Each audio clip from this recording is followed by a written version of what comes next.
Good afternoon again, Year 4, and as promised, this is the story of how BADdington and myself met. BADdington likes it when I tell his story if I wear my hat as well. So, you're a resident of the Donnelly household, and we met about 5 years ago, didn't we, BADdington? No, it wasn't just last year. Now, you know this because I've been under the Marmite consultancy programme for 5 years. I must explain, Year 4, that a severe allergic reaction can sometimes occur after being hurled Marmite sandwiches from a distance by a short person wearing red Wellington boots. I won't bore you with the symptoms of the allergy just now.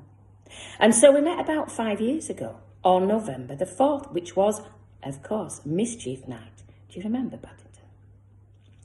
As usual, I had lots of visitors gleefully singing in their melodic, excited voices, "Trick or treat! Trick or treat!" Some visitors seemed to return more than once. Anyway, the treats had nearly gone in the first few hours. Then a new trickster turned up, bashing on my door, shouting at me, "Give me all your sweets!" So I opened the door in shock, and there you stood, BADdington. I pursed my lips together and said, "Trick!" Well, that threw you, didn't it? As you thought that I was going to hand over all the goodies.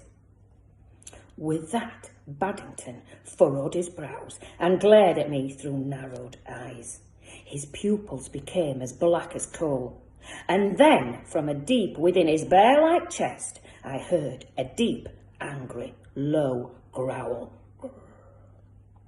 I was alarmed, but before I could shut the door, he swiftly threw out his stubby-booted leg and kicked me hard on the shin and ran away, howling with anger. I had to rest my swollen leg for the rest of the evening. I just sat on the settee and consoled myself with eating 2 packets of chocolate hobnobs.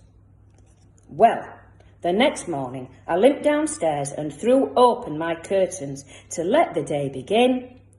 But to my horror, the window was plastered from top to bottom in slimy Marmite sandwiches, which looked like they had been made from Asda thick-cut bread. The sandwiches, in some cases, had slid down the window, leaving greasy Marmite smears. As I looked closer through the smears, I recognised a stocky, short figure, wearing a blue coat and red Wellington boots, hiding from behind the neighbour's wall. I grabbed my coat and rushed out to confront the Marmite thrower. I hobbled over and noticed on the floor, just next to his left foot, was a suitcase with a label that clearly said in large letters, "Do not give this bear a home under any circumstances." Well, he noticed that I'd seen the sign. He quickly panicked and he instantly started to perform star jumps.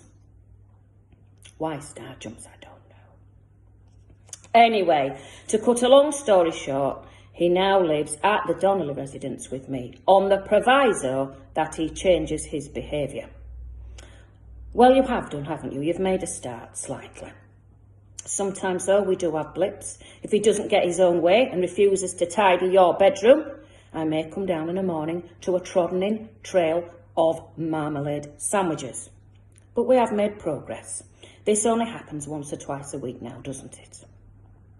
He tends to eat marmalade, if you notice that I said marmalade and not Marmite, as he now wants to model himself on Paddington Bear, as he's addicted, as we all are, to watching Paddington movies 1 and 2.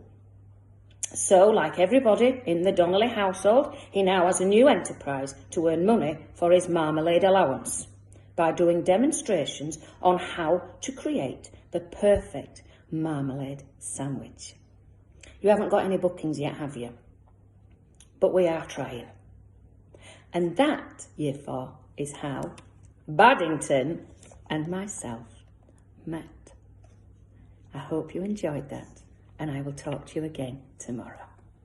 Bye for now.